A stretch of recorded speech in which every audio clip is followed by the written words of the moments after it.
Why do you think that this is a story that's withstood the time that's passed since it originally came out?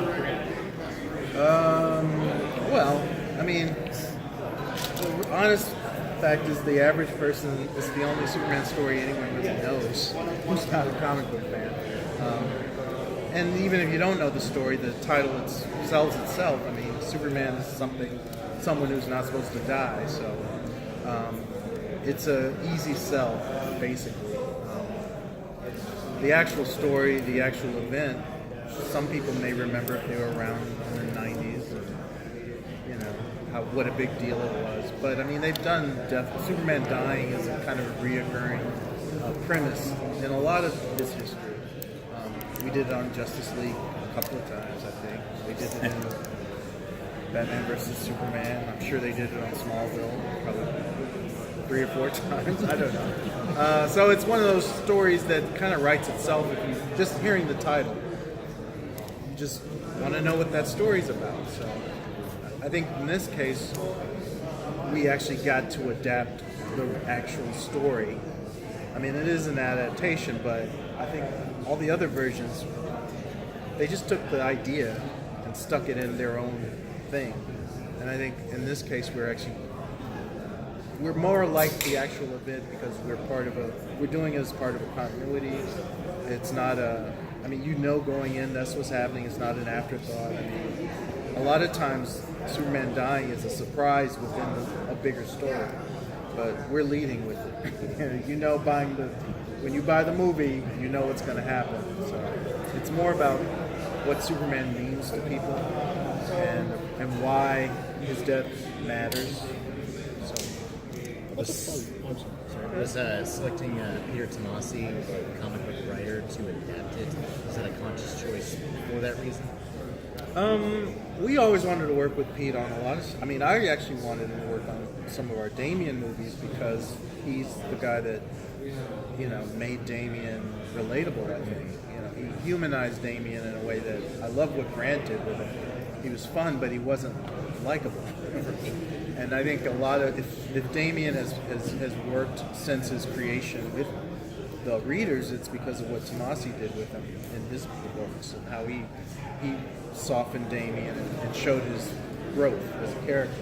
So I always wanted him to do one of those movies, the Damian-centric movies we were doing. But it just turned out he was available for this. He's a great writer. He was up for it. And it was more luck of the draw with that. It wasn't so much he had to do this movie, just we knew we wanted to work with him. So that's how it happened. What was the challenge? Because I've seen the movie, and I thought the fight was emotional and probably one of the most powerful that I've seen in all of these films.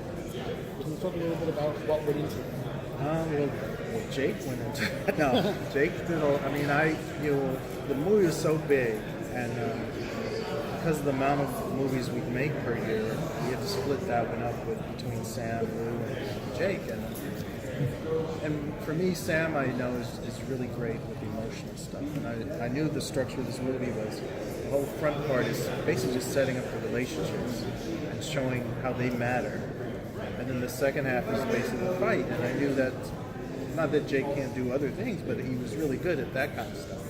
And so we split it up that way. And so the thing is, a lot of the human touches within the fight that make it matter, some of them were scripted, some of them was Jake coming up with it. Some of it was like me saying, this should happen. It's a kid hugging Superman when he saves his life. Little things to make it how Superman touches the average person, which a lot of movies kind of skim over or just don't have the time to show. Because this was in part of a continuity, we've seen Superman do Superman stuff.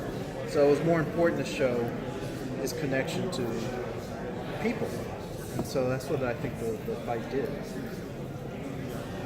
Is that why you guys decided to incorporate Bibbo? Bibbo, I think of anything that came from the original events. Bibbo was the thing that was kind of the glue for the whole movie, really. Because he really does represent the everyman. He's not Lois, he's not Jimmy. He doesn't really have a deep personal connection with Superman. He's us. He's a fan, and so the way he sees Superman is the way the fandom sees Superman. So he's emotionally hit by what happens almost more than some of the regular cast members. So no, he was very important. They pretty much insisted we use him, and I was all for it. What about a Bibbo movie down the road?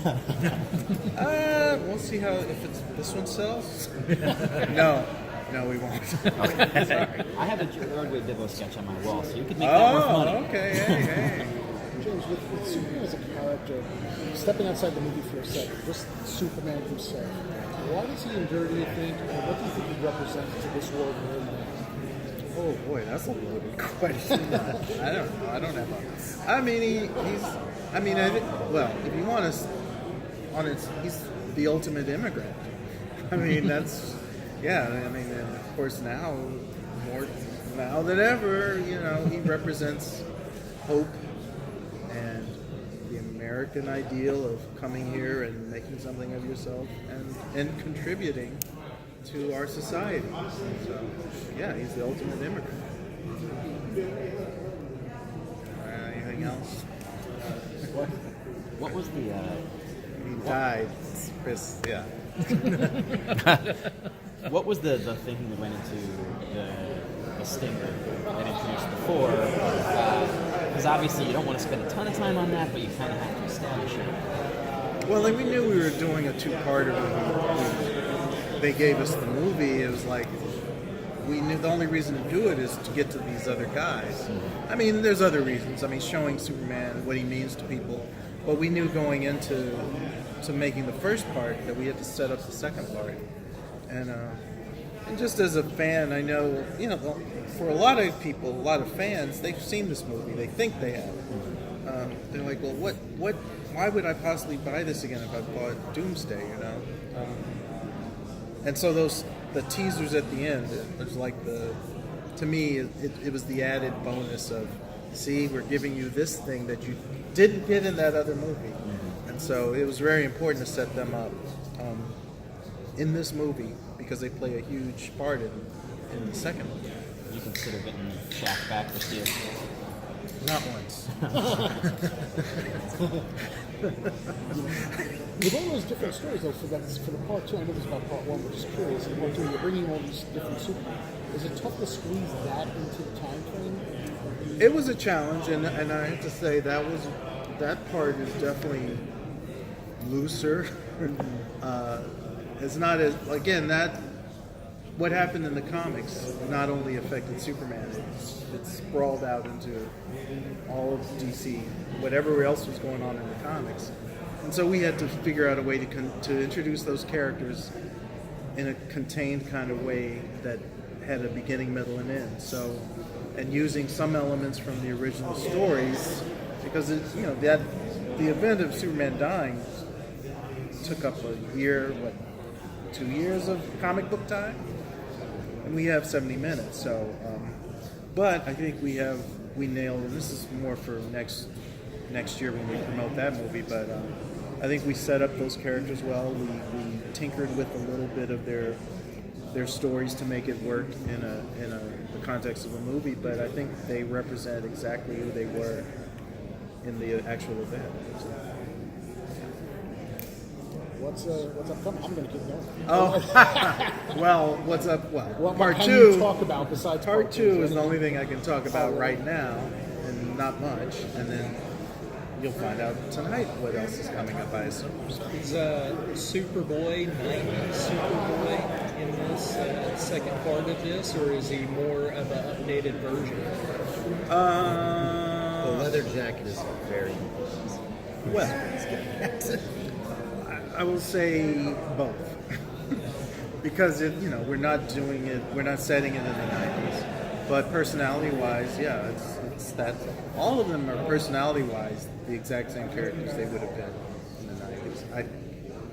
Because there's no reason to change that. But I think we had to condense some of their origins and make them make a little more sense to people who are comic book readers and have decades of history in their heads.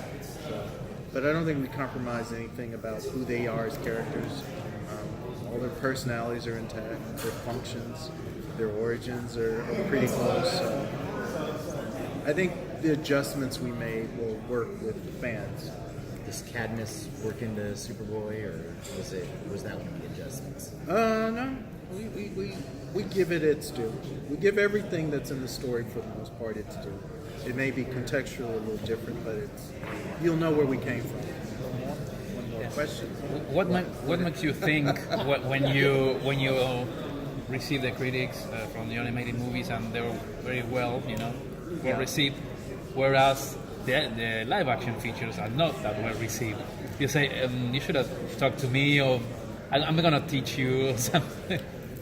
I don't know what the live action guys have to go through. I can only imagine that it's very top heavy. There's a lot of more executives. I mean, as entertainment goes in Hollywood, we're kind of, above the fertilizer. We're not, the totem, we're below the earth. We're not the high stakes. And with that, we have a lot more freedom.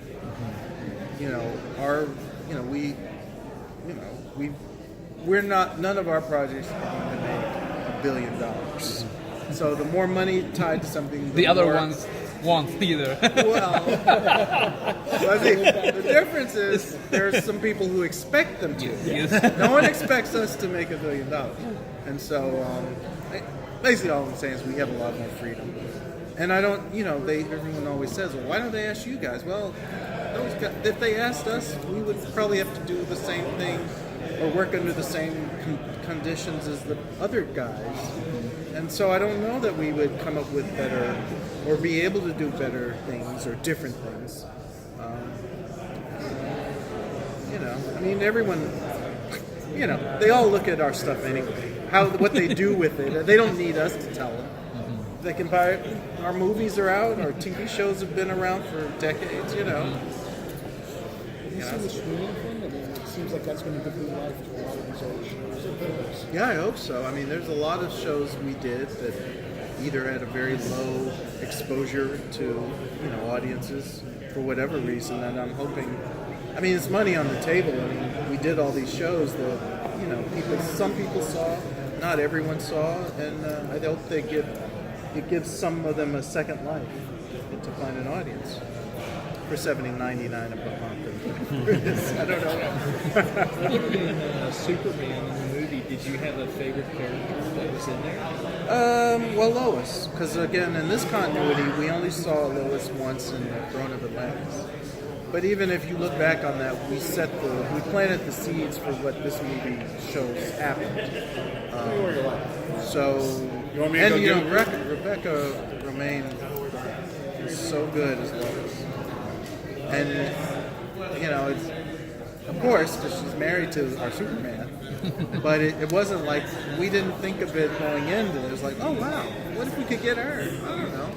But she really is good. I mean, that was surprising. I mean, I'd known her on-screen work, but I had no idea how good a voice actress she would be for this.